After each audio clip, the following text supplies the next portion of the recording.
All right, Chris Paul. The story comes out. Austin Rivers acquired by Dad, Doc. Chris Paul didn't like it.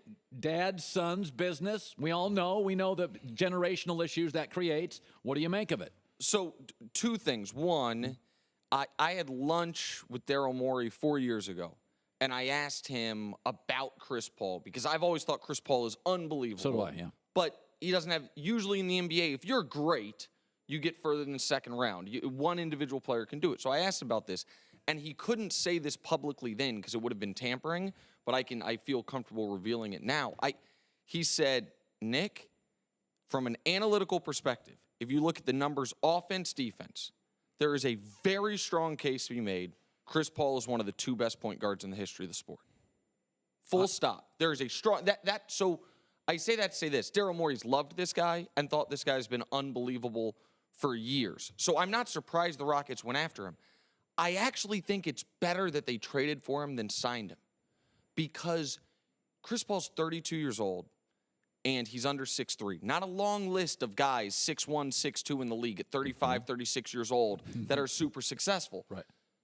You now have a 1-year sample to see if those two guys can coexist. That's right. Before you sign him to a 4 or 5 year, $160, $200 million deal. You get to take it out for a 1-year spin before you commit yourself for the next 4 years at $30+ million. I think it was a great move for the Rockets. I think they're both smart guys. I think Harden showed signs last year, Chris. Hey, I'll let other guys shoot. It was why I was a little anti-Westbrook, who lives in a tunnel. Harden's like, I want to get out of the tunnel. I loved Harden's advancement last year. I think they work. Do you? And then also at the end of the season, you have to respect Harden looking at the results. He didn't have any legs.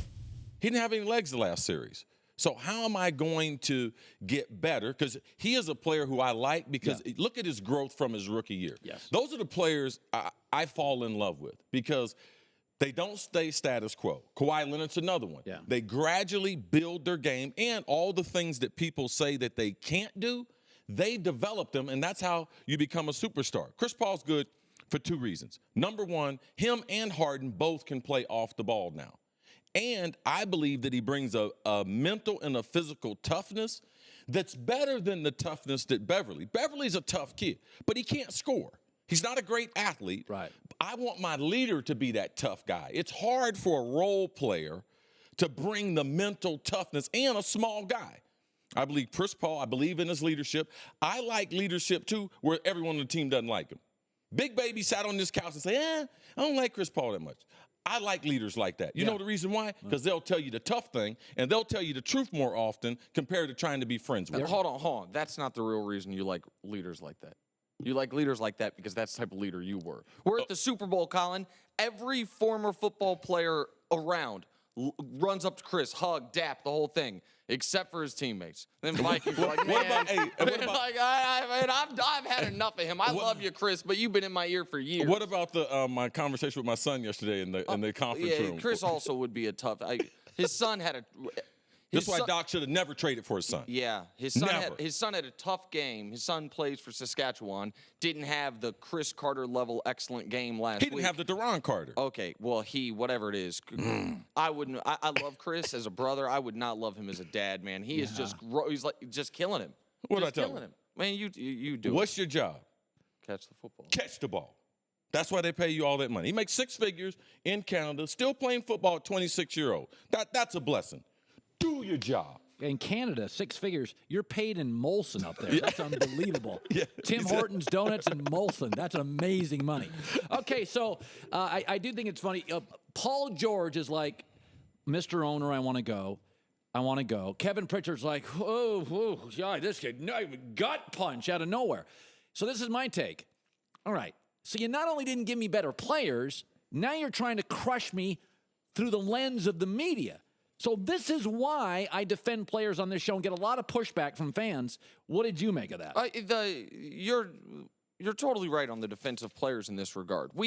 It's almost cliche to acknowledge it at this point, but it's such a double standard. In the NFL, guys are under contract. If a player has outperformed the contract and holds out, fans crush him. If a player has underperformed the contract and he gets cut, fans applaud ownership for good cap management. Like, it is a total hypocrisy in the way we treat it. Kevin Pritchard's like, I was blindsided. Man, players get traded with 5 minutes notice all the time. Paul George gave you at least a year, maybe a year and a half notice. He did the right thing by you. There's no good way in today's media and fan climate for a player to leave. No. And by the way, Chris, why don't NFL Andrew Luck has overachieved. The front office in his first 2 years whiffed on the first pick both years, traded at one, and the third pick. They're just now being able to solidify their offensive line. Why don't star quarterbacks leave like Paul George? It's really hard because of the relationship they develop from the first day. That owner, that general manager, they snuggle up to these guys. So it becomes an emotional attachment, and also they get a king's ransom. If they play well, they're going to get a king's ransom, not like anyone else on the roster. I think that NFL players, especially quarterbacks, they know that the NFL is the ultimate team game, that you could even go somewhere else and lose. Dan Marino, he called me. He wanted to come to Minnesota with Denny Green to play his last year. I was like, Dan, you could have a great year. We just had a quarterback throw for 4,000 yards. We might not win, though.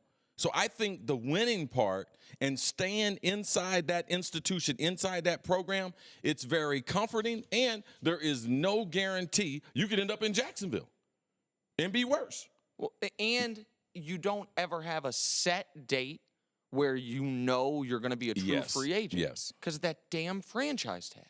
If Andrew Luck, after his, signs his rookie deal and knows, if I just stick this out for 5 years, if I bet on myself and don't sign an extension on this date, May 1st, 2018, I am a free agent, then he could do it. But because the teams can franchise tag you 3 times, there's never a date. Paul George can say to Indiana, you can trade me or not, but on this date, the beginning of the offseason next year, I can go anywhere I want. The franchise tag is what restricts the true player movement of great players in the league, because the teams and players know if they really want to keep me, they can force me to agree to a 1-year deal that I want nothing to do with. I think the NFL locker room is totally different. I think that if the star of the team, who happens to be the quarterback, threatens to leave, I believe it will definitely fragment the locker room. Oh, yeah. And the fan base, it's totally different how the NFL players are looked at compared to NBA players. But his teammates would not look at him the same way, because we're not used to the volatility, especially in the quarterback market. Yeah, that's a good point. It wouldn't play in the locker room as well. No. That's a very good point. Okay, do we have breaking news, Goulet? Hey, I asked for a sound effect once a show. Maybe you could be ready. Breaking news. I mean, really, 4 seconds of assistance. So Mark Murphy at the Boston Herald. Here you go. League source. Oh. All right, Kristine, here we go. Your team. I like Mark Murphy, too. Okay. He's terrific. Yeah. Boston Herald. Let me Journalism matters. Celtics are waiting to hear back from Indy's Kevin Pritchard. But consider Pritchard's current demand for Paul George. Oh, no, hold on. Let me guess. I haven't seen the story. A Celtic source is saying the other team's asking for too much? Yeah. That's not surprising. Coming. Who could have seen it coming? Okay. So someone close to Danny Ainge is saying the other team actually wants something, and it's outrageous. Okay, here it is. Okay, I knew you'd go crazy. John, can we have another sound effect for this? I ruined your flow. Okay, this is Breaking the second news. part of the tweet. Sources add that Pritchard's last demand. Okay, this is what Indy wants for Paul George. Next year's Nets and Lakers picks, plus a starting player. Yeah, let's do that. Let's get moving. That ain't asking much. Let's get to shaking. I'm going to get Nick, angry right now. Nick, don't do it. This is a Nick, negotiation. You don't just take the first offer. Cr- You cr- keep No, negotiating. and if you're Danny Ainge, not only do you not take the first offer, you don't take any offer ever. No, you just stay like that. Collect. Okay, hold on. No. Collecting I would draft argue picks that like it they're makes sports more cars. sense for them to wait and see if they get Gordon Hayward and then move for Paul George. They still need another player. No, but okay, sure. I actually agree with Kristine that the order of operations in this perfect scenario where you get them both, it's easier if you get Gordon Hayward first. But I am done believing sources close to the situation out of Boston, because they've been lying to us for 3 years. I am old enough to remember 10 days ago when the story was, oh my God, the sources close situations say Chicago wants both Nets picks, my firstborn, and the old Boston Garden for Jimmy Butler. And then the veil got removed because Jimmy Butler actually got traded. And it turned out you gave up Zach LaVine, Chris Dunn, and you swapped the 9th and 16th picks. And it's like, oh. So Boston easily could have had him for the third overall pick. Wait, you think that the Celtics made a mistake by not getting Jimmy Butler? Yes, I do. I think that I am this weird type of sports fan where I think your team is better when you have better players, and I'm this weird type of sports fan that actually Chris is right in the middle of this thing. Human being athletes as opposed to nebulous future draft picks. I mean, where are they going? Where are they going with this roster? Like, who can they beat? I can't wait until they make all the right moves. Wait a second. Every move. No, because what are they supposed to just blow everything up? Okay, wait. First of all, You're whatever move they make, you're going to say it's the right move. No, that's not true. Okay. I criticize them. They turned the first overall pick in a draft with 2 clear top players. They had the number 1 overall pick. The Nets trade was amazing because we might get the number 1 overall pick. Oh my God, we got the number 1 overall pick. Tatum's the best player in the draft. There is there's clearly a player that's better than everybody, or at least 2. So what are we going to turn that number 1 overall pick into? The 5th best player in the draft in the 2019 Kings pick, and it's amazing. They traded down to 3. Flew to Sacramento to watch Josh Jackson work out. Josh Jackson said, miss me with it, Boston. I ain't going there. And then sources close to the situation say, never wanted Josh Jackson. We went to Sacramento for the stone crab. It's all insanity. It is all Danny Ainge nonsense. Yeah, I used to enjoy the Celtics. Now, this is before Nick, before you. Colin, you and I relate. Yeah. The Celtics used to acquire players like Danny Ainge, all these veterans, like Cleveland. Yeah. Now, I know they can't do it now. But, man, every year they were in pursuit of doing something.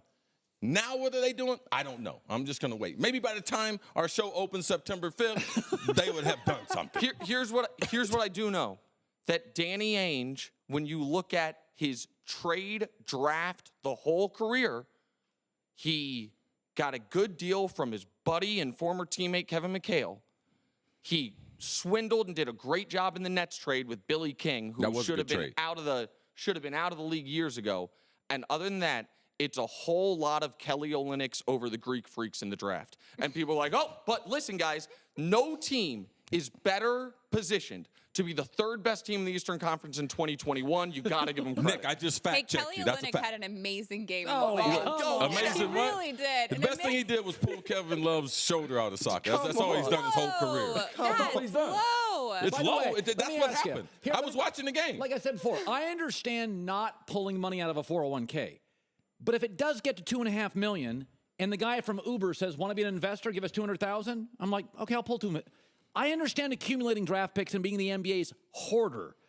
But if you can get Jimmy Butler, you get Jimmy Butler. Or Kristaps Porzingis, or Paul George, or Boogie Cousins for nothing. Isn't it possible that they are just waiting to see what happens with Gordon Hayward before they make any other big trades? Of course it's possible, but isn't it also possible that Danny Ainge is paralyzed by fear? Isn't it also possible that Danny Ainge actually doesn't really know what he's doing? Oh, my goodness. Say it, Nick. What does he have to fear? What he does has he to have to fear? Because if you make a transaction, you can be criticized and you can make a mistake. Danny doesn't care about being criticized. He doesn't. Wait a second. Do you know that? Wait. Do you know that for sure? Yeah. Okay, how do you know that? He's the only GM in the world that doesn't care about being criticized. It is always better if you're just talking about self-preservation in your image for it to be about the future. It's down the road. Of course, it's down the road. Of course. Because I promise one day it'll be great. Yeah. But if you cash in those chips, better be great now. Wait, you realize that they were the #1 seed in the East? I realize it. Oh, yeah, what did that get them? What did that get them? Oh, that was great. Okay, but what you guys are saying is if they're going to blow it up, they could still be the #1 seed in the East, but they're not going to be LeBron. First of all, it's a false narrative. They're not blowing it up to give up 2 draft picks. Kristine, you can't say it's blowing it up when you're giving up players that aren't on your team yet. Kristine, if you had 30 great shoes and I took 2, that's not clearing out your closet. But it's not. If they're my Louboutins, it might be. No, it's not. Wait, so, I know we're late, but I have to say this. It is not you have 30 great shoes, you're taking 2 of her shoes away. It's you have 30 great shoes, and you have gift cards for a bunch of shoes in the future, and you trade in some of the gift cards, and you're like, we're blowing up my closet. You don't even own the shoes yet.